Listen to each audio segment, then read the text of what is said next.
बिस्मिल्लाहिर्रहमानिर्रहीम। अस्सलाम वालेकुम। Golden gun episode 4। ये भी ठीक है, इमरान ने कहा और उसी लम्हे फायर हुआ। गोली दान से उनके सरों पर से निकल गई। फिर बैक वक्त 3-4 फायर हुए और गोलियां उनके सरों पर से जन जन जन करती गुजर गईं। शायद देख लिए गए हैं, ब्लैक ज़ीरो ने सरगोशी की। अगर देख ले जाते तो गोलियां झाड़ियों में हमारी खबर ले चुकी होती। क्या हम इसी तरह हाथ पर हाथ रख कर बैठे रहेंगे? नहीं, देखते जाओ, इमरान ने कहा। मैं आज मौका मिला तो लजाटा को गिरफ्तार करके छोड़ूंगा, मगर उसके साथ ज़्यादा आदमी है।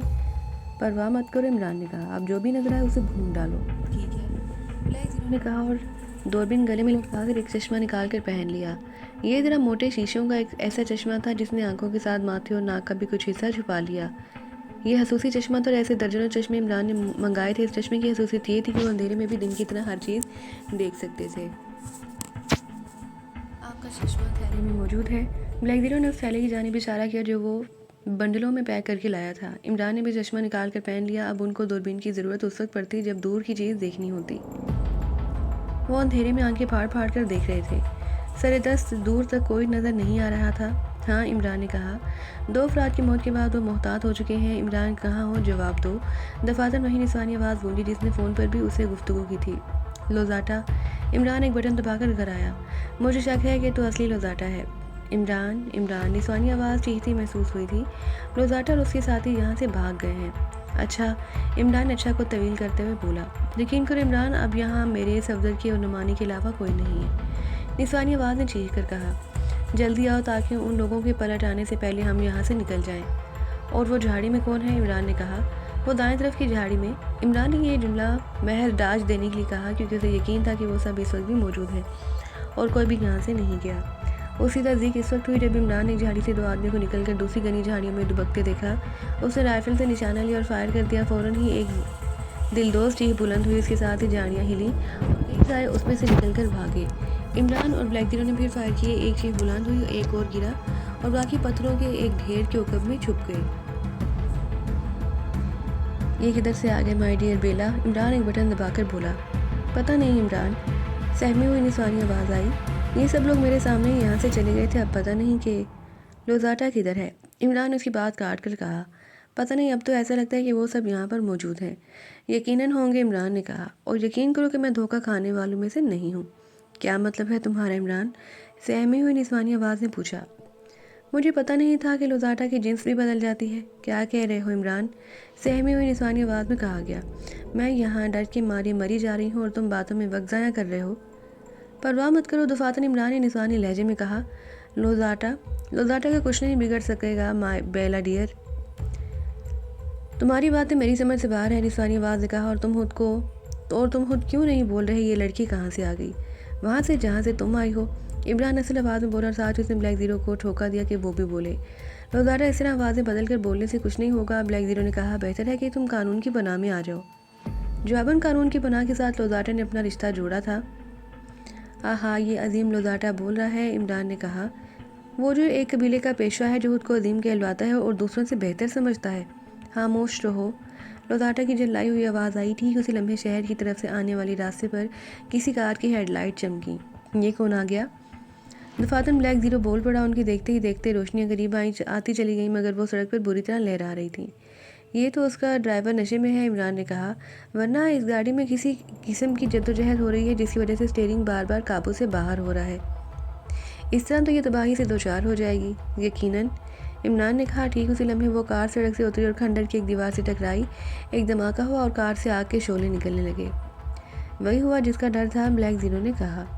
अब इसकी टैंकी फटेगी, इमरान ने कहा, और इसका धमाका दूर दूर तक सुना जाएगा। ओहो, ब्लैक ज़ीरो चौंका। आग का मतलब यह है कि पुलिस इस तरफ मुतवज्जा हो जाएगी। हाँ, ये धमाका उन्हें इस तरफ खींच लाएगा। अल्फाज इमरान के मुंह में ही रह गए। एक और होलनाक धमाका हुआ और गाड़ी के बरहच्चे उड़ गए। पेट्रोल की टैंकी फटी और उसके कतरे जहाँ जहाँ गिरे वहाँ दूर तक आग ही आग फैल गई। लपकते हुए शोलों ने दूर तक रोशनी फैला दी। मैंने इस गाड़ी से 2 आदमियों को कूदते देखा था, ब्लैक ज़ीरो ने कहा। कूदते या गिरते? उन्होंने मखसूस अंदाज में छलांगें लगाई थी, ब्लैक ज़ीरो ने कहा। और उससे ये जाहिर होता है कि कूदने वाले जो भी हैं तरबियत याफ्ता हैं। हमें उनको देखना चाहिए, इमरान ने कहा। ठीक उसी लम्हे शहर की जानिब से पुलिस पेट्रोलिंग कारों का सायरन सुनाई दिया। वो कई कारें थीं। आओ इस तरह हम अपना बचाव कर सकेंगे, इमरान ने एक तरफ बढ़ते हुए कहा। और ये सब कुछ? ब्लैक ज़ीरो के सामान की जानिब इशारा किया। एम्पलीफायर ले लो, इमरान ने थैला कांधे से लटकाते हुए कहा और वो झुककर झाड़ियों में आगे बढ़ने लगे। पुलिस कारों के सायरनों की आवाज़ें अब बहुत करीब आ गई थीं। हमें पुलिस की आमद से पहले निकल जाना चाहिए, ब्लैक ज़ीरो ने कहा और इमरान हंस दिया। उसकी हंसी ऐसी थी जैसे कोई भेड़िया या शिकार गराया हो। लौटाटे से पहले मैं यहाँ से कैसे जा सकता हूँ? लीजिए, वो कारें यहाँ पहुँची, ब्लैक ज़ीरो ने कहा और इमरान भी देख रहा था कि 3 पुलिस पेट्रोलिंग स्क्वाड की गाड़ियाँ इस तरफ चली आ रही हैं। फिर वो खंडर के पास पहुँचकर रुक गईं और उनसे मुसल्ले पुलिस वाले उतरने लगे। अब क्या ख्याल है इमरान साहब? पुलिस सड़क पर है और हम मुकब में, इमरान ने कहा। इस तरह लौटाटा और उसके साथी दरमियान में फंस गए हैं। फिर पुलिस को राइफल की जद में आने दो और अगर लौटाटा निकल गया हो तो? 2 लोग यहाँ मौजूद हैं, इमरान ने कहा। शायद ये सोच रहे हों कि पुलिस तबाहशुदा कार से लाशें निकाल कर उसे हादसा समझकर वापस चली जाएगी। और आपका क्या ख्याल है? ब्लैक ज़ीरो ने पूछा कि इनको पुलिस वालों से उलझा कर 2 तरफा मुसीबत खड़ी कर दी जाए। हाँ, इमरान ने कहा। हमें यह भी देखना है कि कार में आने वाले कौन थे और जिन्होंने छलांगें लगाई वो कौन है। हो सकता है जुमला अधूरा रह गया। इमरान ने पेड़ दर पे 2 फायर किए थे। एक चीख फिजा में गूंजी, शायद ये चीखने वाले की आखिरी चीख थी। कोई पुलिस वाला निशाना बना है? नहीं, इमरान ने कहा। पहला फायर मैंने पुलिस वालों पर किया और दूसरा झाड़ी में जिसमें किसी की मौजूदगी का शुबा था। अब यकीनन पुलिस उनकी तरफ मुतवज्जा हो जाएगी। होना भी जुमला अधूरा रह गया। सड़क की जानिब से मेगाफोन पर उन लोगों को हिदायत की जा रही थी। कोई पुलिस वाला बोल रहा था, यहाँ मौजूद सब लोगों को हिदायत की जाती है कि वो हथियार पहनकर खुद को कानून के हवाले कर दें, यही उनके लिए बेहतर है। जाबिर इमरान ने पेड़ पे 3 फायर किए। एक और चीख बुलंद हुई। उसके साथ ही पुलिस वालों की जानिब से भी फायरिंग शुरू हो गई। काश इस वक्त एम्पलीफायर काम कर रहा होता, इमरान ने कहा और ठीक उसी लम्हे किसी ने उन पर छलांग लगा दी। इमरान बस छलांग लगाने वाले का हैवला ही देख सका। उससे कुछ करने से कबल वो उस पर आ पड़ा। दोनों गते हुए झाड़ियों पर गिर पड़े। इमरान ने महसूस किया कि उसका हरीफ खासा ताकतवर है। उसके मुंह से फनकारें निकल रही थी। दफातर इमरान ने ब्लैक ज़ीरो की कराह सुनी और वो बेचैन हो गया। उसने बेदरफे अपने हरीफ की नाक पर टकरें मारनी शुरू कर दी। हमला आवरों के मुंह से कराहें निकली और वो बेहोश होकर लुढ़क गया। काले सिफर किधर हो? इमरान ने उठते हुए पूछा और अपने आसपास देखा। ब्लैक ज़ीरो एक स्याह फाम से निबरदाज माँ था। इमरान ने हाथ आ जाने वाला एक पत्थर उठाया और पूरी कुव्वत से नीग्रो के सर पर दे मारा। नीग्रो के मुंह से एक कराह निकली और वो ब्लैक ज़ीरो के ऊपर से लुढ़क गया। जल्दी करो काले सिफर, इमरान ने कहा और ब्लैक ज़ीरो उठ खड़ा हुआ। पता नहीं कैसे ये यहाँ तक आ पहुँचे, वो बड़बड़ाया। शुक्र करो उन्होंने फायरिंग नहीं की, इमरान ने कहा, वरना हुदागंज पहुँच जाते। इनका क्या करें? 4 डालना हो तो साथ ले चलो। फरार होने के बारे में क्या ख्याल है? अभी नहीं काली सिफर, इमरान ने कहा। क्या तुम डर रहे हो? इसमें डरने की क्या बात है, बस तो खेल देखते रहो, इमरान ने कहा और तेज़ी से उन दोनों की तलाशी लेने लगा। फिर जो कुछ भी मिला वो जेबों में ठूंस कर थैला जो शाने से फिसल कर गिर गया था उठाया और आगे रेंगने लगा। पुलिस की तरफ से बराबर वार्निंग दी जा रही थी और फायरिंग भी। एक जगह रुककर इमरान ने चश्मा उतारकर दूरबीन से सड़क और खंडरों के आसपास का जायजा लिया। तीनों पुलिस कारें कुछ फासले से वहाँ खड़ी हुई थी, मगर उनके पास कोई सिपाही नजर नहीं आया। इमरान ने सड़क के एक सिरे से दूसरे सिरे का जायजा लिया, लेकिन उसकी हैरत की इंतहा न रही जब उसने सड़क पर भी कोई सिपाही नहीं देखा। मेरा ख्याल है वो लोग सड़क से उतरकर मोर्चा बंद हो गए हैं, ब्लैक ज़ीरो ने कहा। वो भी दौरान दूरबीन आंखों से लगा चुका था। हाँ, तुम्हारा ख्याल ठीक है, इमरान ने कहा। सड़क से हटकर खंडर के आसपास देखो, वो लोग ज़मीन पर लेटे हैं। मैंने देख लिया है, ब्लैक ज़ीरो ने कहा, मगर ये आगे क्यों नहीं बढ़ते? पहले वो अंदाज़ा लगाएंगे कि फायरिंग करने वाले किस तरफ हैं। लौटाटा और उसके आदमी कहाँ गए? ब्लैक ज़ीरो ने पूछा और उसी लम्हे फिजा में स्टेन गन चलने की आवाज़ गूंजी। पे दर पे कई चीखें सुनाई दी। फिर ऐसा लगा जैसे वहाँ तूफान आ गया हो। पुलिस वालों ने भी फायर खोल दिया और अब लौटाटा के आदमियों पर फायरिंग कर रहे थे। लौटाटा के आदमी 3 मुख्तलिफ सिमतों में फैले हुए थे और वो 3 ही सिमतों से फायरिंग कर रहे थे। पुलिस का दबाव ज़्यादा है, इमरान ने कहा। होशियार रहो, वो इसी तरफ आएंगे।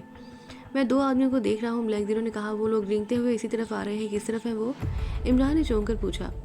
मेरे दाएं सिमत देखें, ब्लैक ज़ीरो ने कहा। ऐसा लगता है वो दोनों या तो ज़ख्मी हैं या बहुत एहतियात बरत रहे हैं। वो ज़ख्मी ही मालूम होते हैं, इमरान ने कहा। उनके लिबास भी फटे हुए हैं, ऐसा लगता है जैसे दो बदू जंग लड़ रहे हों। उड़ा दूँ? नहीं, आने तो हो सकता है ये वही हो जिन्होंने गाड़ी से उसकी तबाही से कुछ लम्हे पहले छलांग लगाई थी। अरे, ब्लैक ज़ीरो के मुंह से निकला, मैं इनको भूल ही गया था। अरे, दफातर इमरान के मुंह से तहैयर आमेज़ आवाज़ निकली। क्या हुआ जनाब? ये तो सफदर मालूम होता है, इमरान के मुंह से निकला। क्या? ब्लैक ज़ीरो के मुंह से निकला। उसने झपट कर दूरबीन आंखों से लगाई और उन दोनों को हैरत से देखने लगा। फिर उसके मुंह से हैरत में डूबी हुई आवाज़ निकली। ये तो सफदर है जनाब। नुमानी भी है, मगर ये यहाँ कैसे आए? इमरान ने पूछा। ये तबाह होने वाली गाड़ी से कूदे थे। है आओ पहले उनको संभाले। इमरान ने दूरबीन गले में डालकर चश्मा लगाते हुए कहा, उनको हमारी ज़रूरत है। फिर वो बिजली की तरह अपनी जगह से निकले।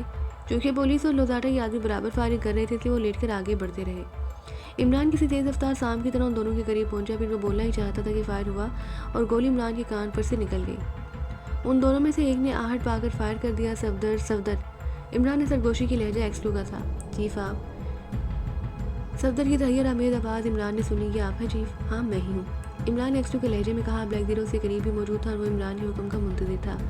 क्या तुम ठीक हो? इमरान ने पूछा। नहीं, मेरी टांग में तकलीफ है, शायद फ्रैक्चर हो गया है, सफदर ने कराहते हुए कहा। नुमानी के बाजू में चोट लगी है। कुछ देर चल सकोगे? इमरान ने फिर पूछा। शायद, सफदर ने कहा। मैं यकीन से नहीं कह सकता। यहाँ तक कि हम सिर्फ दुश्मन से बचने के लिए किसी न किसी तरह आगे आए हैं, वरना हमारी हिम्मत जवाब दे चुकी है। बेफिक्र हो जाओ, इमरान ने फिर कहा और फिर खुद को मुखातिब किया। इनमें से एक को संभालो इमरान। क्या? सफदर के मुंह से निकला। इमरान साहब भी मौजूद है चीफ? हाँ, वो मेरे साथ है, ब्लैक जीरो ने इमरान का इशारा पाकर कहा। परवाह मत करो मिस्टर दफ्तर, इमरान असल आवाज़ में बोला। मैं तुम्हें और मिस्टर नोमानी नहीं है, वो क्या नाम है, कामरानी लाहौल वाला जमाली नमानी, ब्लैक जीरो घर आया। ये हमाकतों का वक्त नहीं। मिस्टर पीटू अरमम एक्सटू, इमरान ने अकलाते हुए कहा। शट अप, ब्लैक जीरो की गिराहट रोंगटे खड़े करने वाली थी। इस बदतमीजी की तुम्हें सजा मिलेगी इमरान। माफ़ कर दीजिए जनाब, इमरान गगे आया। चलो संभालो सफदर को, ब्लैक जीरो ने कहा और आगे बढ़कर नुमानी को अपनी पुश पर लाद लिया। सफदर को इमरान ने संभाला था। क्या अब हम सड़क की तरफ जाएंगे? इमरान ने कहा। हाँ, हमें एक पुलिस कार उड़ानी पड़ेगी। बहुत मुश्किल होगा जनाब पीटू एक्सटू साहब। चलिए अब एहतियात से, वरना फातिहा पढ़ने वाले भी ना मिलेंगे, ब्लैक जीरो ने एक्सटू के लहजे में कहा। उसके लहजे की सेहत ही बरकरार थी। चल बेटे इमरान ने कहा और आगे बढ़ने लगा। वो दोनों सफदर और नुमानी को लिए हुए बड़ी तेज़ी से आगे नींग रहे थे। लोजाटा ज़रूर पुलिस में शदोमत से मुकाबला जारी था और फायरिंग के अंदाज से लग रहा था जैसे उन्होंने लोजाटा के साथियों को घेर लिया है। शायद वो लोग कमज़ोर पड़ रहे हैं, ब्लैक जीरो ने कहा। लहजा एक्सटू का था। हाँ, मुमकिन है उनके पास राउंड ख़त्म हो चुके हों। ऐसे तो नहीं कि वायरलेस पर पुलिस ने कुमक तलब कर ली हो। हर बात मुमकिन है जनाब, इमरान ने कहा। वो एक लंबा चक्कर काट कर पुलिस कारों तक पहुंच गए। उसी कोशिश में उनके हाथों और पैरों पर से खाल तक फट गई और खून रिसने लगा। अगर कार में कोई हुआ तो देख लेते हैं, इमरान ने कहा और दबे कदमों आगे बढ़ने लगा।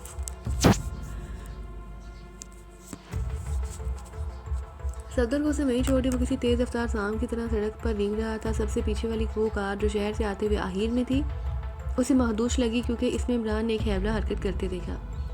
जब सड़क के किनारे से तबाह होने वाली कार के टुकड़े की आग हवा के जोंगे से दहक उठी तो उसकी रोशनी में वो हैबला नजर आ जाता।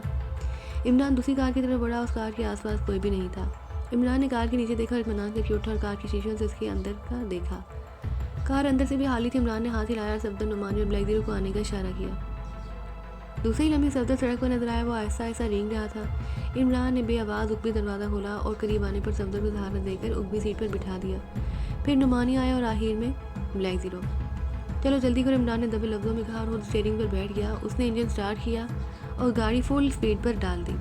एक तेज़ आवाज़ टायरों की रगड़ से पैदा हुई। ऐसे बाद जैसे कोई चीहा हो। फिर पुलिस कार घूमी और शहर की तरफ दौड़ने लगी। बैक वक्त 4-5 फायर हुए थे। गोलियां कार की बॉडी से टकराईं मगर उसका कुछ ना बिगाड़ सकी। शायद ताकुब हो रहा है। कुछ देर बाद ब्लैक जीरो ने कहा। लहजा एक्सटू को अपनी हैसियत बरकरार रखे हुए था। आने तो इमरान ने कहा। फिर रफ्तार बढ़ाता हुआ बोला। सफदर के टांग में बहुत ज़्यादा तकलीफ है। जी हाँ, अब हिम्मत जवाब दे चुकी है। हिम्मत कुछ देर कायम रखो, इमरान ने कहा। हम सीधे दानिश मंजिल जा रहे हैं। तुम यहाँ कैसे पहुँचे? ब्लैक जीरो ने पूछा। इस कार में जो तबाह हुई वो तो हमें मालूम है। तुमको लोजाटा के आदमी ने अगवा किया था? जी हाँ, सफदर ने कहा। हम वहाँ से फरार हुए हैं। जब तुम वहाँ से चले हो तो जगह कितने आदमी थे? सिर्फ 4 आदमी जनाब। कौन कौन? लोजाटा, एक लड़की और 2 नीग्रो, सफदर ने कहा। वो पूरी वाक़यात बताता चला गया। इमरान संजीदगी से सुन रहा था। गोया वो तुमसे चोट खाकर यहाँ पहुँचा था। क्या? सफदर की तहैर आमेज आवाज़ आई। क्या लोजाटा यहाँ भी आया है? हाँ, हमारा और उसका मुकाबला चल रहा था। इमरान ने कहा कि पुलिस दरमियान में आंख दी और खेल रुक गया। वो बहुत खौफनाक है इमरान साहब। खौफ में दूर कर दूंगा, इमरान ने कहा। फिर सिर्फ नाक ही नाक रह जाएगी। तुमने उसे गोली क्यों ना मार दी? ब्लैक जीरो ने नुमानी से पूछा। बस हमाकत हो गई जनाब, नुमानी ने कहा। अहमक, इतना अच्छा मौका गंवा दिया। अब हम उसकी एक झलक भी ना पा सकेंगे, इमरान ने लुकमा दिया। क्या तुम उस जगह को पहचानते हो जहाँ से निकल कर भागे हो? जी हाँ, पहचान लूँगा, सफदर ने कहा। किस इलाके में कैद रखा गया था? वो जगह शहर से बाहर वो इलाका है जहाँ नई बिल्डिंगें और बंगले बन रहे हैं। हमें गुलिस्तान के इलाके के एक बंगले में रखा गया था। ठीक है, रहनुमाई करो, ब्लैक जीरो ने कहा और सफदर इमरान को रास्ता बताने लगा। 15 मिनट में वो मतलूबा जगह पहुंच गए। इमरान गाड़ी से कदम बाहर निकाला था कि एक फायर हुआ और गोली किसी दीवार से टकराकर चट हो गई। लोजाटा कमरे में टहल रहा था। उसके सिर पर और जिस्म के दूसरे कई हिस्सों पर प्लास्टर टेप से बैंडेज की गई और वो बड़े होनहार अंदाज में टहल रहा था। उसके सामने मासूस, बेला, मारिया, डमाल, फ्लोरा और जयशंकर खड़े थे। उन सबके चेहरों पर दर्दी थी सिवाय जयशंकर के। दफातन लोजाटा रुका और उन लोगों की तरफ मुड़कर बोला, मैंने अपनी ज़िंदगी में इससे ज़्यादा बदतरीन शिकस्त नहीं खाई। वो बेला ने कहना चाहा, ये तुम सब लोगों की गफलत का नतीजा है। लोजाटा बेला को बोलने का मौका दिए बगैर धाड़ा, अगर तुम लोग ज़रा भी अकल इस्तेमाल करते तो हमें यूं शिकस्त का सामना ना करना पड़ता। अजीम लोजाटा, मासूस ने कहा, मैंने पहले भी कहा था कि एक्सपो एक पुरस्कार शख्सियत है और अब आपने उसका मुजाहरा खुद देख लिया है। हाँ, वो शोबदेबाज है, लोजाटा गराया। उसने जगह जगह स्पीकर लगाकर हमें बेवकूफ़ बनाने की जो कोशिश की थी वो कामयाब रही। अजीम लोजाटा, अगर कोई और होता तो उसका हशर हमसे भी खराब होता। मासूस ने कहा, ये तो खैर है कि हम कोई ऐसा साथी नहीं मारा गया हमारा जिसे हम पुलिस की निगाहों में आते। क्या अब पुलिस हमारे वजूद से बेखबर होगी? लोजाटा गराया। बस अजीम लोजाटा, मासूस ने कहा, पुलिस उसे काले और गोरों के दरमियान एक तसादम ही समझेगी। यहाँ काले गोरे का चक्कर नहीं है, लोजाटा ने कहा। फिर वो उसे दो ग्रोहों की टकराव करार देंगे। कुछ भी हो मासूस, लोजाटा ने कहा, हमें यहाँ बदतरीन शिकस्तें हुई और ये तुम्हारे लिए डूब मरने का मुकाम है। हम अपनी कोताही पर खुद को मौत के हवाले कर सकते हैं, अजीम लोजाटा, मासूस ने कहा, मगर ये मसले का हल ना होगा। ये दाग तुम कैसे धो सकते हो? लोजाटा ने पूछा। गोल्डन गन का मुआहदा हासिल करके। हमें इसके बारे में अभी भी पता नहीं कि वो अब कहाँ पर है। मैंने उसका पता लगा लिया है, अजीम लोजाटा, जयशंकर ने कहा। तफसीलात बतलाओ, लोजाटा ने कुर्सी पर बैठते हुए कहा। उसके चलने फिरने, उठने बैठने, गुफ्तगू के अंदाज से इसी तरह हमें ये महसूस नहीं होता था कि वो अंधा है। उसकी हर हरकत आंखों वालों की सी थी। वो फ़ाइल वजारत हाजा के रिकॉर्ड रूम में मौजूद है, फ़ाइल का नंबर और इंडेक्स वगैरह। फ़ाइल रिकॉर्ड रूम के उस शोबे में है जहाँ ऐसी फाइलें रखी जाती हैं जिन पर सी लफ्ज़ पड़ा होता है। सी से क्या मुराद है? गैर अहम फाइलों पर सी दर्ज किया जाता है और वो दस्तावेज़ जो मुआहदे से मुंसलिक है वो भी वहाँ पर मौजूद है। इतला का ज़रिया क्या है? वजारत हाजा में मेरा एक मुहब्बिर मौजूद है, उसका ओहदा PA2 डिप्टी सेक्रेटरी। कोई औरत है? अजीम लोजाटा का अंदाज़ा सही है। क्या उसकी इतला गलत नहीं हो सकती? नहीं, मैं उसकी इतलात पर आंख बंद के भरोसा कर सकता हूँ। उसे फ़ाइल के बारे में कैसे इल्म हुआ? जब वो फ़ाइल वहाँ पर पहुँची थी तो बहुत अहम कही गई थी और हिफाजी इंतजाम सख्त थे, मगर 2 दिन बाद उस फ़ाइल को जब गैर अहम फ़ाइलों के शोबे के हवाले किया गया तो सेक्रेटरी चौंक पड़ी। बाद में इसने फ़ाइल के बारे में मालूमात हासिल की तो असल भेद खुला कि वो फ़ाइल किस नौयत की है। उसे कैसे इल्म हुआ कि हमें किस फ़ाइल की तलाश है? मैंने उसे गोल्डन गन का हवाला दिया था, जयशंकर ने कहा। और इस हवाले से वो फ़ौरन चौंक पड़ी। उसे याद आ गया कि गोल्डन गन का मुआहदा सी फाइलों में पड़ा है। इसका मतलब है कि वो लोग बेहद चालाक हैं। यकीनन अजीम लोजाटा, अगर वो चालाक ना होते तो मुआहदे को सी सीरीज़ की फ़ाइलों में रखकर उसकी हिफाजत ना करते। यकीनन, लोजाटा ने कहा, इस तरह हम अहम फ़ाइलों के शोबे में से तलाश करते रह जाते और नाकाम लौटते। अब मेरा ख्याल है, अजीम लोजाटा, मासूस ने कहा, वो क्या? क्यों ना हम लोग आज ही राज फाइल पर हाथ साफ कर डालें, मासूस ने बड़े जोश से कहा। इसके लिए सोचना पड़ेगा। इसमें सोचने की क्या बात है अजीम लोजाटा? मैं भी यही कहूँगा, जयशंकर ने कहा। अगर हम आज ही फ़ाइल हासिल करने के लिए कोशिश करें तो कामयाबी यकीनी है। वहाँ के हिफाजी निज़ाम के बारे में क्या कहते हो? कोई ख़ास नहीं, यानी लोजाटा ने कहा, इतना अहम महकमा और हिफाजी निज़ाम नहीं, ताजुब है। मेरा मतलब ये था कि जो हिफाजी निज़ाम है इसे गुजर कर हम अंदर जा सकते हैं। मुझे ये मुश्किल नज़र आ रहा है। वो क्यों अजीम लोजाटा? वो लोग एक दफ़ा चोट खा चुके हैं, दोबारा वो कैसे इसको बर्दाश्त करेंगे? इसका एक तरीका है, बोलो। यहाँ से हम सब चलेंगे मगर इमारत में, और बेला दाखिल होंगे। मैं और बेला दाखिल होंगे। तुम दो के बस का मसला नहीं है ये। इसके अलावा और कोई चारा नहीं, जयशंकर ने कहा। क्या किसी सियाह फाम को वजारत हाजा के गिर्द भी देखा गया तो वो लोग कस लेंगे। हाँ, लोजाटा सोच में डूब गया। मैं और बेला अपने मुहब्बत के रिश्तेदार बनकर जाएंगे, जयशंकर ने कहा। फिर हम कोशिश करेंगे कि फ़ाइल हासिल कर ले और नाकाम रहे तो रात को हम बमुश्किल 6-7 आदमी मौजूद होंगे, जयशंकर ने कहा। अगर दुश्वारी हुई तो हम गार्ड पर काबू पाने की कोशिश करेंगे। उससे क्या होगा अहमक? इस तरह आप सबके दाखिले का रास्ता खुल जाएगा। अरे, लोजाटा की गर्दन तेज़ी से हिली। तुम्हारा मतलब यह है कि अगर तुम फ़ाइल हासिल ना कर सके तो गार्ड पर काबू पाओगे और हम अंदर दाखिल हो जाएंगे? हाँ, मेरा मतलब यही है। लेकिन मासूस ने कहा कि आपको यकीन है कि वहाँ ज़्यादा अफराद नहीं होंगे? हाँ, इतलात तो यही हैं। मगर मिस्टर जयशंकर, बेला ने कहा, जब मैं असगर के साथ वहाँ गई थी तो उस वक्त तो वहाँ काफ़ी स्टाफ मौजूद था और गार्ड भी ज़्यादा थे। ऐसा उन दिनों में होता है जब काम ज़्यादा हो और उसे फ़ौरी निपटाना पड़े, जयशंकर ने कहा। और उन दिनों ऐसा कोई मसला दरपेश नहीं। आपको यकीन है कि वहाँ चंद ही गार्ड होंगे? मेरी मोहब्बत के मुताबिक वहाँ उन दिनों चंद गार्ड, 4 गार्ड अंदर और 2 गेट पर मुतय्यन है। इमारत में सिर्फ 5 आदमी पर मुश्तमिल स्टाफ काम कर रहा है। गोया वहाँ सिर्फ 11 अफराद हैं, बेला ने कहा। हाँ, सिर्फ 11, और वक्त पड़ने पर हम उन पर आसानी से काबू पा सकते हैं, जयशंकर ने कहा, और लोजाटा बोल पड़ा। हम आज इस पर गौर करेंगे और कल फैसला करेंगे कि क्या करना है। कल मामला बिगड़ जाएगा अजीम लोजाटा। वो क्यों? इसलिए अजीम लोजाटा कि हो सकता है आज के टकराव के बाद वो लोग कोई और हिफाजती निज़ाम कायम कर दें या फाइल वहाँ से हटा दें। हाँ, लोजाटा ने हंकारा भरा, ये काबिल गौर है। मेरी माँ ने तो इस पर आज ही अमल कर डालें, बेला ने कहा। जयशंकर ठीक कह रहा है अजीम लोजाटा, बाद में दुश्वारियाँ खड़ी हो सकती हैं। हमारे पास अब कितने आदमी हैं? सिर्फ 4 आदमी। इस तरह कल 9 हुए, लोजाटा ने कहा। 10वां मैं खुद हूँ। यस अजीम लोजाटा, बेला ने कहा। और ये 10 इस मिशन के लिए काफ़ी होंगे, महसूस ने कहा। तुम एक बार फिर अपनी इतलात पर गौर कर लो जयशंकर, लोजाटा ने कहा, कि इन पर हम किस हद तक भरोसा कर सकते हैं। मैंने अर्ज़ किया ना अजीम लोजाटा कि मैं अपनी मोहब्बत की इतलात पर आंख बंद के अमल करता रहा हूँ। गोया वो ठीक होती है। हाँ, 100% ठीक। तुम्हारा इस औरत से क्या ताल्लुक़ है? वो दौलत की भूखी है और जिन से ज़्यादा है, जयशंकर ने कहा। मैं उसकी दोनों ज़रूरतें पूरी कर देता हूँ। इस वक्त वो कहाँ मिलेगी? ड्यूटी पर होगी। वज़ारत हाजा की इमारत में। यस अजीम लोजाटा। क्या सेक्रेटरी वहाँ होंगे? नहीं अजीम लोजाटा। फिर जब मिनिस्टर और सेक्रेटरी नहीं होंगे तो पीए वहाँ क्या करेगी? और उसकी वहाँ ड्यूटी क्यों है? सिर्फ इसलिए कि कोई अहम काल हो तो सेक्रेटरी की जगह से निपटा सके और अहम पॉइंट नोट करके रिपोर्ट बना सके। लोजाटा ने सर हिला दी। अगर हुक्म हो तो तैयारी की जाए, मुझे सोचने दो, लोजाटा ने कहा। मैं कुछ कहूँ अजीम लोजाटा? बेला ने कहा। हाँ कहो। जयशंकर एक बार फिर इस बात की तस्दीक कर लें कि वो इतला अब भी करामत है या नहीं, बेला ने कहा। अगर करामत है तो हम आज ही इस मिशन को मुकम्मल करने की कोशिश करेंगे, क्योंकि मेरा ख्याल है कि ये आखिरी मौका है। जयशंकर बेला की बात सुनी, लोजाटा ने कहा। हाँ, और मैं अभी तस्दीक किए लेता हूँ, जयशंकर ने कहा, और फ़ोन की जानिब बढ़ गया। उसने फ़ोन पर कहीं के नंबर डायल किया और इंतज़ार करने लगा। 2-3 मिनट तक वो गुफ्तगू करता रहा, फिर राब्ता मुनक़ता करके लोजाटा की तरफ मुड़ा। इतला दुरुस्त है और हम उससे फ़ायदा उठा सकते हैं। फिर तो हमें जल्दी करनी चाहिए अजीम लोजाटा, बेला ने कहा। वो दोनों कहाँ हैं जो कैदियों की निगरानी पर मुकर्रर थे?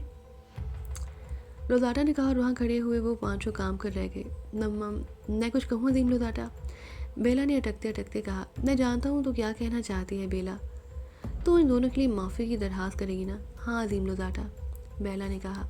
इस वक्त हम दोनों का नुकसान उठाने के लिए हरगिज़ के काबिल हरगिज़ नहीं। हमारी कुव्वत पहले ही कम है।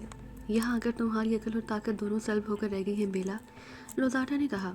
जाने क्यों तुम लोगों ने अपने साथ मुझे भी बेबस कर रखा है? लोजाटा अजीम है, वो बेबस नहीं हो सकता, जयशंकर ने कहा। बेदर पे शिकस्तें किसके खाने में डाली जाएंगी? लोजाटा अगर आया। ये सब हम लोगों की कोताही है, जयशंकर ने कहा। इसके अलावा आप X2 और उसकी टीम के मेंबरान की चालों से भी नावाकिफ़ थे, इसलिए शिकस्तें मुकद्दर बनी है। X2, लोजाटा ने दांत पीसे। वो ज़हीन और पुरस्कार ज़रूर है, मगर एक दिन मैं उसे ज़रूर ख़त्म कर दूंगा। अब क्या हुक्म है? बेला ने पूछा। मैंने उन दोनों को माफ़ कर दिया है, लोजाटा ने कहा, लेकिन अगर वो वज़ारत हाजा का सेक्रेटरी भी निकल गया तो उन दोनों को कोई ना बचा सकेगा। उसे हमने अच्छी तरह कैद किया है, बेला ने कहा। मुझे उम्मीद है कि सुबह तक वो नहीं निकल सकेगा और मिशन से वापसी पर हम खुद उसे छोड़ देंगे। ठीक है, मैं गोल्डन गन के हाथ आने तक उसे अपने कब्जे में रखना चाहता हूँ, लोजाटा ने कहा।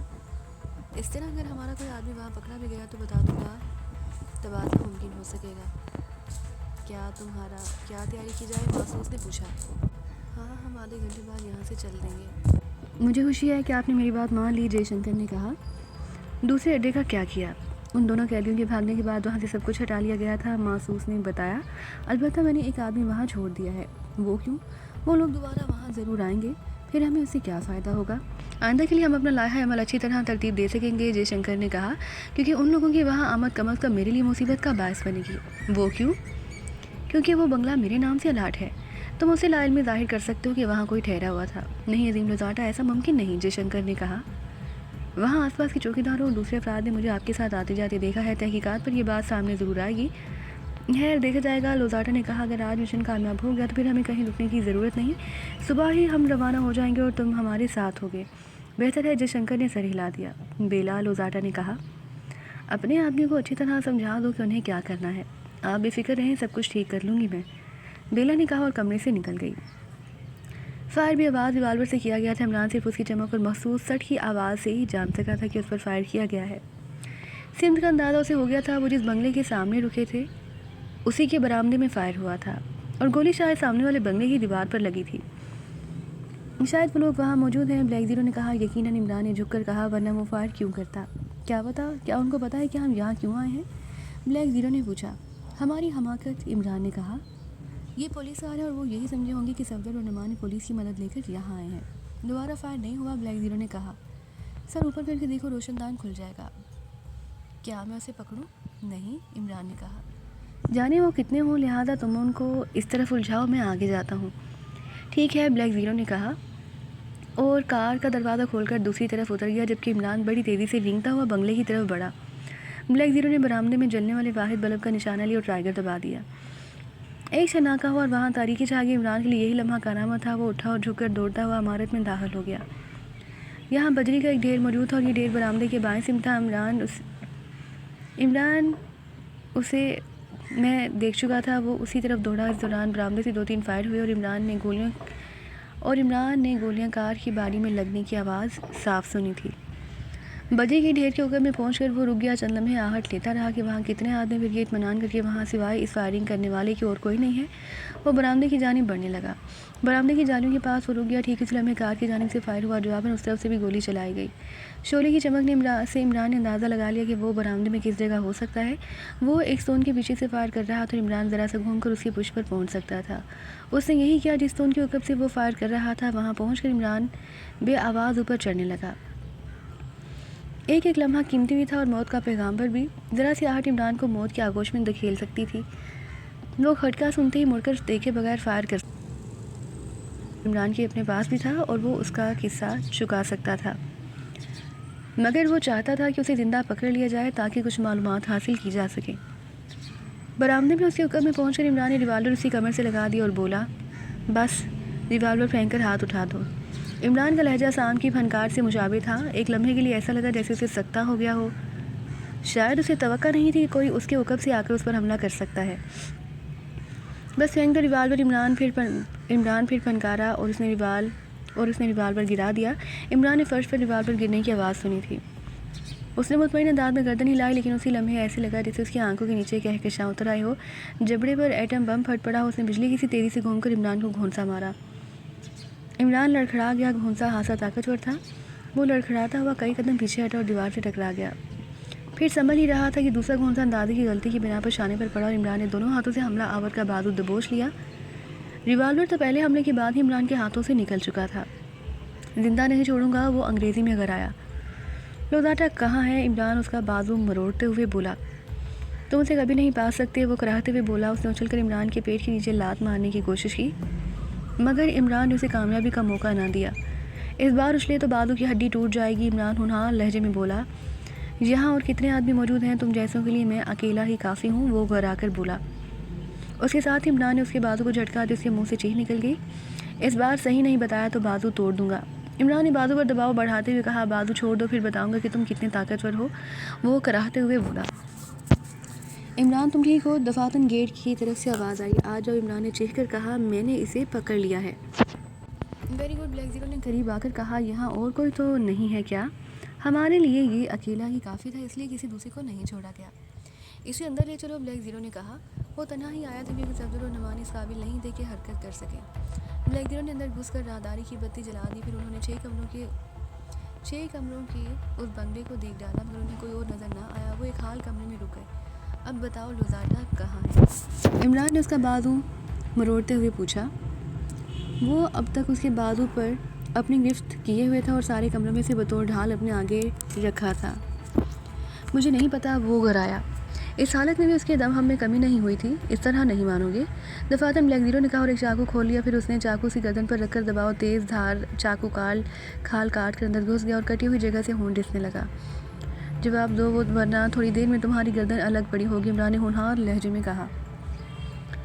वो पता नहीं कहाँ गए हैं। उसके जवाब के साथ ही ब्लैक ज़ीरो ने दबाव और बढ़ाया और चाकू की नोक 200 से ज़्यादा अंदर घुस गई। जल्दी बताओ वरना इस बार मैं चाकू गले पर फेर दूंगा। ब्लैक ज़ीरो घर आया। उसे बोलना ही पड़ा। वो जयशंकर के यहाँ गए हैं। कौन जयशंकर?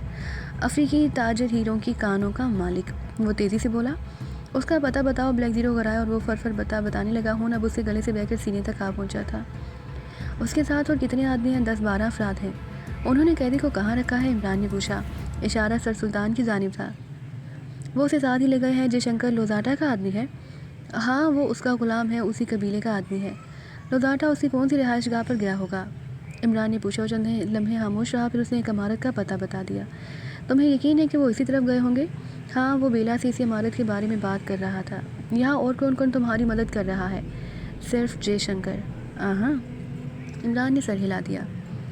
ब्लैक जीरो ने उसके गले से चाकू हटा लिया और उसके लिबास से साफ करके जेब में डाल लिया। अब ब्लैक जीरो ने उर्दू में पूछा, इसका क्या करें?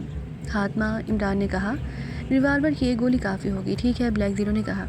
दूसरी लम्हे वहाँ फायर की आवाज़ गूंजी और वो सियाफाम चीखे बगैर ढेर हो गया। वो हमारे से बाहर आए और पुलिस कार एक बार फिर सड़क पर फराटे भरने लगी। उसे ये भी डर लगा हुआ था कि कहीं रास्ते में उनकी कार पकड़ी ना जाए। अब तक दूसरी दो पुलिस कारों से वायरलेस पर पेट्रोलिंग स्क्वाड की दूसरी गाड़ियों को इस गाड़ी के बारे में मुतला कर दिया गया होगा और वे पूरी तंदी से इस मसरूका कार की तलाश में लगी होंगी जो अब उनके कब्जे में थी। हमें ये कार छोड़ देनी चाहिए। ब्लैक जीरो ने बिलाहर इमरान के खदशे की तायद कर दी। सफदर नुमानी, तुम लोग किस कंडीशन में हो? इमरान ने पूछा। सफदर बेहोश हो चुका है जनाब, नुमानी ने कहा, और मेरी हालत भी ठीक नहीं। अरे, इमरान के हों तशवीश ज़्यादा अंदाज में सुकड़ गए। हमें एक दूसरी कार हासिल करनी होगी, ब्लैक जीरो ने भराई हुई आवाज़ में कहा। क्यों ना दानिश मंजिल चला जाए? इमरान ने कहा। अंदाज़ ऐसा था जैसे वो एक्सटू को सिर्फ मशवरा दे रहा हो। नहीं, वहाँ पहुँचने से पहले ही किसी पेट्रोलिंग स्क्वाड की गाड़ी से मतभेड़ का इम्कान, ब्लैक जीरो ने कहा। हमें पहले ही इसे छोड़ देना चाहिए। अरे, इमरान के मुँह से निकला और उसने कार एक दूसरी कार के पास ले जाकर रोक दी। उसकी निगाहें उस कार पर जमी हुई थी। ब्लैक जीरो कार से उतरकर दूसरी कार की तरफ बढ़ा। चंद लम्हे वो दूसरी कार के दरवाजे पर झक मार रहा था और फिर उसने मुड़कर इमरान को बोला, नुमानी, क्या तुम दूसरी कार तक चल सकोगे? सहारा लेकर चल सकूँगा। अच्छा ठहरो, इमरान ने कहा।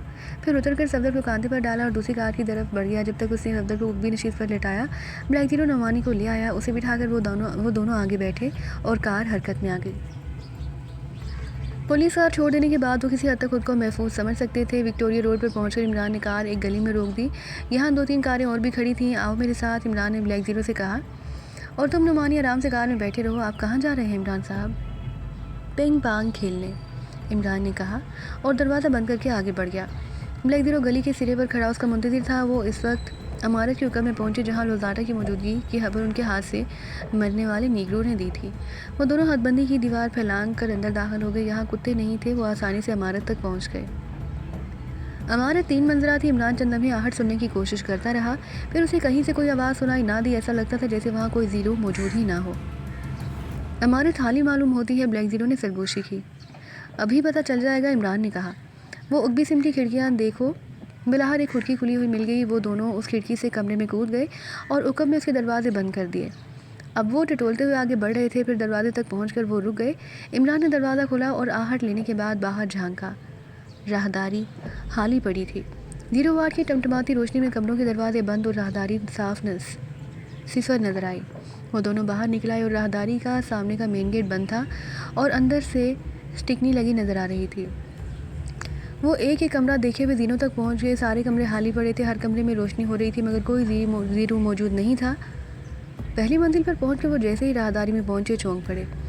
राहदारी की मेन सड़क पर खुलने वाली बड़ी खिड़की में एक स्याफाम खड़ा था। उसी कमर से होलेस्टर बंधा था जिसमें से रिवाल्वर का स्यादस्ता झांक रहा था। खिड़की के करीब एक स्टूल दरवाजे के सामने रखा हुआ था। वैसा स्टूल किसी और दरवाजे के सामने नहीं था। इसका मतलब यही था कि वो नीग्रो इस कमरे के सामने बैठकर पहरा दे रहा है और कमरे में कोई कैद है। क्या किया जाए? ब्लैक जीरो ने पूछा। मैं इसे भी ज़िंदा पकड़ना चाहता हूँ, इमरान ने कहा। यही हमें बताएगा कि लोजाटा कहाँ पर है। क्या ये जयशंकर की ही इमारत है? उस मरने वाले नीग्रो ने तुम्हारे सामने ही सब कुछ बतलाया था, इमरान मुँह बनाकर बोला। फिर सामने खड़े नीग्रो को देखते हुए कहा, इससे पहले कि ये स्टूल पर बैठे हमें इसे काबू कर लेना चाहिए। शायद कोई इस कमरे में बंद है। ये बात एक दो साला बच्चा भी बता सकता है, इमरान ने तंजिया लहजे में कहा। डफर, तुम्हारी अकल को क्या हो गया है? मैं आगे जाकर उसे काबू करूं? ब्लैक जीरो ने इमरान की बात का बुरा माने बगैर कहा। नहीं, तुम कवर दो, मैं जाता हूं, इमरान ने कहा और पंजों के बल बड़ी तेज़ी से मगर बेआवाज़ आगे बढ़ने लगा। वो हर लम्हा नीग्रो से करीब होता जा रहा था, करीब और करीब और करीब। अब फासला चंद फुट का रह गया था और यही चंद फुट इमरान और मौत के दरमियान हायल थे। अगर वो आहट पाकर पलट पड़ता तो एक लम्हे में वो रिवाल्वर निकालकर इमरान की खोपड़ी में रोशनदान बना सकता था। गो कि वो संगे आर्ट का माहिर था, ज़रूर करता, मगर जगह इतनी तंग थी कि उसके मरने कि उसके मरने से ना सही तो गोली चलने पर जख्मी हो जाने के इम्कानात रोशन थे। वो पंजों के बल चलता रहा, बढ़ता रहा। मौत और कामयाबी दोनों बराबर फासला रखे उसके करीब आ रही थी। हर गुजरता लम्हा उसे कामयाबी से करीब और मौत के दहाने की तरफ ले जा रहा था। वो खुद भी नहीं सोच सकता था कि अगले लम्हे उसके लिए क्या लाएंगे, कामयाबी की नवीद या मौत का पैगाम। उसका दिल धड़क रहा था और पेशानी पर पसीने के कतरे इस तरह बहने लगे जैसे वो नहाकर बदन पोंछे बगैर गुसलखाने से निकल आया हो। दफातर निगरू के जिस्म में हरकत की और इमरान का दिल उछल कर हलक में आ टिका। वो फुर्ती से दीवार में चिपक गया। साथ उसका रिवाल्वर घूमकर निगरू की सिमत हो गया, मगर शुक्र था कि निगरू ने सिर्फ पहलू बदला, वो मुड़ा नहीं था। इमरान अब उसके सर पर पहुंच चुका था। दफातर ने उसने रिवाल्वर को नाल की तरफ से पकड़ा और पूरी कुव्वत से निगरू के सर पर ज़रब लगाई। वो एक करेहा चीख मार कर मुड़ा। इस सूरत में भी निगरू के हवास कायम थे। उसने बड़ी तेज़ी से रिवाल्वर निकालना चाहा, मगर इमरान का घुटना उसके पेट के नीचे लगा और जब वो ऊँ करके झुका तो दूसरा घुटना भी तैयार था। दूसरे घुटने की ज़रब खाकर वो उल्टा और लड़खड़ा कर दूर जा गिरा। अब उसका रिवाल्वर भी इमरान के कब्जे में था और वो सर झटक कर उठने की कोशिश कर रहा था। इमरान ने उसके पेट में ठोकर मारी और फिर वो फर्श बोस हो गया और इस दौरान ब्लैक ज़ीरो वहाँ आ चुका था। उसने इस कमरे का दरवाज़ा खोला जिसके आगे स्टूल रखा हुआ था और अंदर वो घुस गया। लोदाटा कहाँ पर है? इमरान घर आया और निगरो ने इस तरह चौंक कर इमरान की जानिब देखा जैसे उसे शाक लगा हो। उसकी लाल लाल खून उगलती आंखें स्याह चेहरे पर बड़ी खौफनाक लग रही थी। बोलो लोदाटा कहाँ पर है? इमरान ने उसकी पसलियों पर फिर टोकर मार कर पूछा। निगरो के मुंह से कराह निकली और वो इस तरह सर झटकने लगा जैसे उसे कुछ नज़र न आ रहा हो। फिर आहिस्ता आहिस्ता वो संभला और उठने की कोशिश करने लगा। जैसे ही वो उठा, इमरान के रिवाल्वर का दस्ता फिर उसी कनपट्टी पर लगा और वो ढेर हो गया। सर सुल्तान मिल गए? दफातर ब्लैक ज़ीरो ने कमरे से निकलते हुए कहा और इमरान चौंक पड़ा। फिर उसने निगरो को ठोकरों पर रख लिया। सर पर लगने वाली पहली ज़रब भी ऐसी थी कि निगरो के हवास गुम हो गए और बाद में पड़ने वाली ठोकरों ने इसे संभलने का मौका ही ना दिया, वरना वो हादसा ताकतवर आदमी था। रुक जाओ, यकबैग वो कराहते हुए बोला। उसका चेहरा और कपड़े खून से लाल हो रहे थे और फर्श पर एक जगह खून में डूबे उसके 2 दांत पड़े थे। क्या चाहते हो? वो कराहते हुए बोला। लोजाटा का पता। इमरान ने उसकी पसलियों पर ठोकर मारते हुए कहा। बताता हूँ, वो कराह कर बोला और इमरान रुक गया। वजारत हार्डवेयर की इमारत की किसी कमरे में रोशनी थी, अलबत्ता बाहर दरवाजे और हदबंदी की दीवारों पर लगे ग्लोब रोशन थे और उनसे खारिज होने वाली रोशनी ऐसी थी कि वहाँ हासा उजाला फैल गया, गोया कोई गोशा तारीखी भी नहीं था। दफातर सामने से एक नई चमकदार कार आई और दरवाजे के सामने रुक गई। दरवाजे पर खड़े हुए संतरी अलर्ट हो गए। कार का दरवाज़ा खुला और उसमें से 2 खूबसूरत औरतें और एक कबील हफ्सा मर्द बरामद हुआ। मर्द के होंठों में पाइप दबा हुआ था और उसके हाथ में एक स्याह ब्रीफकेस था। वो गेट पर मौजूद संतरी के पास पहुंचकर रुक गए। एक संतरी ने उनका रास्ता रोक लिया जबकि दूसरा स्टेन गन थामे उनसे दूर उनको निशाना बनाए खड़ा था। क्या चाहते हैं आप लोग? संतरी ने पूछा। डिप्टी सेक्रेटरी कनौर अफजल की पीए से मिलना है, उन दोनों औरतों में से एक ने कहा और संतरी ढीले पड़ गए। आपको चंद लम्हे इंतज़ार करना पड़ेगा, संतरी ने कहा और औरत तवील सांस लेते हुए लगावट भरे अंदाज में बोली। ठीक है, क्या फ़ोन पर इतला दोगे? हाँ, मैडम से पूछना पड़ेगा, जल्दी करो, औरत ने कहा और वो संतरी इमारत में चला गया। दूसरा बदस्तूर पत्थर का बुत बना उन्हें निशाना बनाए खड़ा था और उसने संतरी की वापसी 5 मिनट में हुई। उसने आते ही उन्हें अंदर जाने का इशारा किया। वो तेज़ी से मगर पुरसुकून अंदाज में इमारत में दाखिल हो गए। अब रात को लिफ्ट बंद रहती थी, इसलिए वो जीनों की तरफ बढ़े। जैसे ही वो पहली मंजिल पर पहुँचे, चौंक पड़े। जीने के अख्ताम पर एक खूबसूरत औरत खड़ी हुई थी। क्या बात है? मर्द ने उसके करीब जाकर पूछा। यहाँ क्यों चली आई? इसलिए कि आप दूसरी मंजिल पर ना पहुँच जाए। क्यों, क्या हमें वहाँ ना जाना चाहिए? मर्द ने पूछा। हाँ, वहाँ उन दोनों के लिए खतरा है। औरत ने मर्द के साथ वाली दोनों औरतों की जानिब इशारा करते हुए कहा। वो क्या? वही संतरी जीने के पास ड्यूटी पर मौजूद है जिसको डाज देकर असगर की मौत वाले दिन ये फ़रार हुई थी। वो उन्हें पहचान कर हंगामा खड़ा कर देगा। फिर क्या करना है? मर्द ने पूछा। और तुमने हमें फ़ोन पर उसके बारे में क्यों नहीं बताया था? इस वक्त वो संतरी वहाँ नहीं आया था, अभी आया है, औरत ने कहा। जयशंकर अब सिर्फ एक सूरत है कामयाबी की। वो क्या? मर्द जो जयशंकर ही था उसने पूछा। यहाँ इस वक्त सिर्फ 4 संतरी हैं, औरत ने कहा। 2 गेट पर और दूसरी मंजिल पर उनको हमें काबू में करना होगा। इनके अलावा स्टाफ के और कितने आदमी हैं? सिर्फ 15 आदमी, 3 इस मंजिल पर, 2 रिकॉर्ड रूम में और दूसरी मंजिल पर बखिया ऊपरी मंजिलों पर मुख्तलिफ शोबों में। गोया हमें 4 संतरियों और स्टाफ के 2 अफराद पर काबू पाना है। सिर्फ संतरियों को काबू कर लो, स्टाफ पर काबू पाना मुश्किल ना होगा। ऊपर वाले संतरी कहाँ पर है? एक इसी जीने के अख्ताम पर है, दूसरा राहदारी के दूसरे सिरे पर और वो सिरा जीनों से नज़र नहीं आता। गोया हम जब संतरी पर काबू पा रहे होंगे तो दूसरा संतरी हमें देख ना सकेगा। हाँ, औरत ने कहा। मैं जाकर उसे बातों में लगाती हूँ और तुम उस पर अचानक हमला करके काबू हासिल कर लेना। नहीं, सिर्फ इतना करो कि तुम हमारे आगे इस तरह चलो कि मेरे अलावा कोई और संतरी को नज़र ना आए, बाकी बकिया मैं संभाल लूँगा। तो आओ फिर देर मत करो, औरत ने कहा, और वो जीने चढ़ने लगी। वो तेज़ी से संतरी के करीब पहुंची थी। संतरी चौंकाना ज़रूर था, मगर इस औरत को देखकर मुतमईन था कि कोई खतरे वाली बात नहीं। लेकिन जब मर्द ने उसके करीब पहुंचकर रिवाल्वर उसकी खोपड़ी से लगाया तो वो चौंक पड़ा। मगर अब सब कुछ बेसुध था। इससे पहले कि वो कुछ करता, जयशंकर ने ट्राइगर दबा दी और संतरी आवाज़ निकाले बगैर स्टूल से लुढ़क गया। उसके गिरने से आवाज़ पैदा हो सकती थी, लिहाजा जयशंकर ने उसे संभाला और बोला, इसकी लाश छुपानी होगी।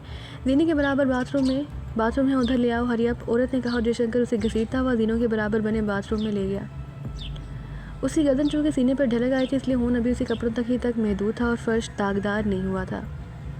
इसे बाथरूम में बंद करके वो बाहर निकल आए। अब एक और संतरी है, औरत ने कहा, मेरे पीछे चले आओ। तुम उसे इसी तरफ ला सकती हो, जयशंकर ने पूछा। नहीं, वो इस तरफ नहीं आएगा, अलबत्ता तुम सुकून से मेरे साथ चलते रहो, औरत ने कहा। तो हम उस पर आसानी से काबू पा लेंगे। इस तरफ स्टाफ का कोई आदमी निकल आया तो? तुम बहस बहुत करते हो जयशंकर, औरत जल्लाकर बोली। इस तरफ कोई नहीं आएगा, तुम बेफिक्र रहो। वो राहदारी के दूसरे हिस्से में पहुंचे। यहाँ संतरी चक्कर लगाकर वापस आ रहा था। उनको देखते ही वो चौंका, मगर जब उस औरत ने जयशंकर, मारिया और बेला से बातें करते देखा तो मुतमईन अंदाज में सर हिलाकर एक तरफ हो गया ताकि वो गुजर जाए। राहदारी में इन पांचों के अलावा कोई नहीं था। जैसे ही जयशंकर उसके करीब से गुजरने लगा, उसने फुर्ती से संतरी की स्टेन गन पर हाथ डाल दिया जो उसके शाने से लटकी हुई थी। संतरी ने जदोजहद करनी चाहिए, मगर जयशंकर की रिवाल्वर ने उसे बाज रखा। चुपचाप चलते रहो, जयशंकर सांप के मानिंद फनकारा, वरना इसी जगह मौत से हमकनार कर दूंगा। उसका लहजा ऐसा था कि संतरी को अपनी रीढ़ की हड्डी में सर्द लहरें दौड़ती महसूस हुई। उसने एक झरझरी ली और सहमे हुए अंदाज में इनके साथ चलने लगा। जयशंकर उसे इसी बाथरूम में ले गया जहाँ पहले संतरी की लाश पड़ी थी। अंदर दाखिल होते ही दूसरे संतरी की निगाह अपने साथी की लाश पर पड़ी। वो ठटक कर रुक गया। फिर शायद उसने चीखने के लिए मुंह खोला ही था कि खोपड़ी में गद्दी की जानिब से घुसने वाली गोली ने आवाज़ हलक में गूंज दी और वो आवाज़ निकाले बगैर ढेर हो गया। जयशंकर ने उसकी टांगें बाथरूम में कहीं कसी और दरवाज़ा बंद कर दी। वो लोग दोबारा राहदारी में निकल आए। यहाँ अब भी सन्नाटा था। अब क्या किया जाए, बेला ने पूछा। मैदान साफ है, क्यों ना बॉस को बुला लिया जाए, जयशंकर ने कहा। बेला चंद लंबी सोचती रही। निगाहें जयशंकर पर जमी थी। बाहर वाले संतरियों का क्या बनेगा, उसने पूछा। वही जो इन दोनों का बना है, जयशंकर ने कहा। नहीं जयशंकर, निचली मंजिल में लाशें छुपाना आसान ना होगा। फिर हम उनकी लाशें अपनी गाड़ियों में डाल देंगे। ठीक है, आओ, बेला ने कहा। फिर वो जीने तय करने लगे। जल्द ही दरवाजे के पास पहुंच गए। अब बेला और जयशंकर दोनों के रिवाल्वर बाहर निकल आए थे। जैसे ही संतरियों ने पलट कर देखा, उन दोनों के खामोश रिवाल्वरों से 2 गोलियां निकली और वो बेआवाज़ निकाले ढेर हो गए।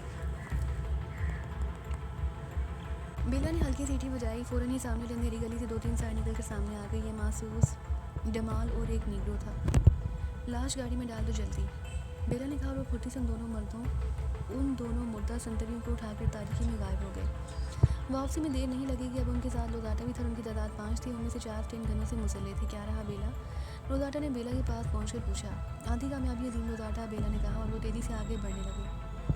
लोदाटा की चाल भी उन्हीं जैसी थी और कोई उसे नहीं देखकर नहीं कह सकता था कि वो नाबीना था। वो आसानी से रिकॉर्ड रूम तक पहुँच गए। यहाँ इलाफे तवक्का 3 अफराद मौजूद थे। उनको देखकर वो बुरी तरह से चौंके। फिर उनके साथ वाली औरत को देखकर उनमें से एक के चेहरे पर हैरत के तासुरात उभरे। फिर वो बतदरीज नफरत में बदलते चले गए। फिर वो गैर दारूद लहजे में बोला, तो ये काली भेड़ तू है कुतिया, बकवास मत करो। वो औरत घबरा कर बोली, रिकॉर्ड रूम का दरवाज़ा खोलो। ऐसा कभी नहीं हो सकता, कुत्ते की औलाद। वो घबरा कर बोला, क्या अपनी तरह तूने दूसरों को भी बिकाओ और जिन से ज़्यादा समझ लिया है, शट अप। उसका थप्पड़ मर्द के मुंह पर लगा। फिर वो जयशंकर से बोली, मुंह क्या देख रहे हो, देर होगी तो पकड़े जाने का खतरा है। ठीक है, जयशंकर ने कहा और खामोशी वालों की नाल उसकी तरफ उठाकर बोला, दरवाज़ा खोलते हो या जहन्नम रसीद कर दो, जो चाहे करो। वो घबरा कर बोला, तो फिर देखो। कहने के साथ ही जयशंकर की उंगली ने दबाव डाला और उंगली ने उसकी खोपड़ी उड़ा दी और वो लहराया और धम से फर्श पर गिर पड़ा। तुम क्या कहना चाहते हो, वो दूसरे से बोला। जो चाहे करो, मगर दरवाज़ा तुम नहीं खुलवा सकते। दूसरे ने मुझ होंठों पर जुबान फेरते हुए कहा, मैं तुम्हें भी कत्ल कर दूंगा। जयशंकर होनहार लहजे में बोला, कर डालो इस तरह रिकॉर्ड रूम तो महफूज रहेगा, मैं उसे खुद खोल लूँगा। जयशंकर गराया और वो दोनों हंस पड़े। इस रिकॉर्ड रूम को तुम जैसे 10 भी मिलकर नहीं खोल सकते। ये सही कह रहा है, सूरत ने कहा, जो उनको यहाँ तक लाई थी। रिकॉर्ड रूम को ज़बरदस्ती नहीं खोला जा सकता जयशंकर। फिर क्या किया जाए, इनमें से एक को मेरे पास लाओ, लोज़ाटा सर्द लहजे में बोला। और डमाल और मासूस ने पकड़कर एक को उसके सामने कर दिया। वो तन कर खड़ा हुआ था। लोज़ाटा के हाथ उठे और उसी गर्दन पर जम गए। बोलो, हमारा कहना मानते हो या नहीं। लोजाटा घर आया। मैं लानत भेजता हूँ तुम लोगों पर। अपनी ज़िंदगी की गाहक कम मत बनो। लोजाटा घर आया। गोल्डन गन वाली फाइल हमें हासिल करनी है। इसके इवन ना सिर्फ उन दोनों की जान बख्शी हो जाएगी बल्कि 2 लाख रुपया नकद भी दिया जाएगा। बोलो क्या कहते हो। जवाबन लोजाटा के मुंह पर पड़ाव से थूक कर तमाचा लगा। बस फिर ऐसे ही लगा जैसे लोजाटा पागल हो गया हो। लोजाटा ने दीवार की आड़ में छलांग लगाई और जयशंकर ने अपना खामोश रिवॉल्वर तीसरे फर्द पर खाली कर दिया। बेड़ा गर्क। लोजाटा घर आया। अब जहाँ से निकल चलो, उस औरत ने कहा। लम्हा भर में यहाँ मुहाफिज ही मुहाफिज होंगे। नहीं, लोजाटा घर आया। शायद अब हम 3 बचे हैं। जी हाँ, जयशंकर ने कहा। मोर्चे संभाल लो, मैं गोल्डन गन की फाइल लिए बगैर नहीं जाऊँगा जयशंकर। मगर रिकॉर्ड रूम कैसे खोला जाए, दरवाजे के पर हच्चे उड़ा दो। लोजाटा घर आया।